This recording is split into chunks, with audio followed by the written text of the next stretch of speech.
Réputée imprenable, la vallée du Panjshir, unique poche de résistance de l'Afghanistan, serait tombée aux mains des talibans.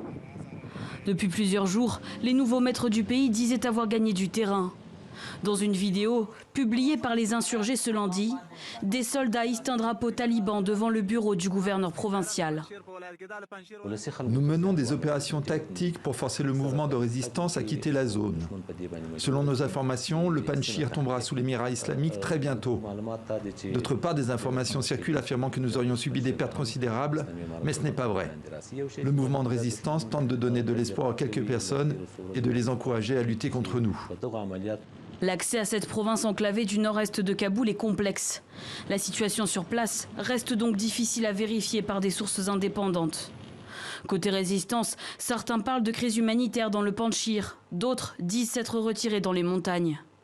Le FNR, Front National de Résistance, emmené par Ahmad Massoud, fils du célèbre commandant Massoud, avait d'abord appelé à un cessez-le-feu et s'était dit prêt à négocier avec les talibans.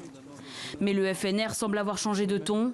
Ahmad Massoud appelle aujourd'hui à un soulèvement national. Où que vous soyez, dedans ou en dehors de l'Afghanistan, je vous appelle à lancer un soulèvement national pour la dignité, la liberté et la prospérité de notre pays. L'ONU a appelé à la fin immédiate de la violence.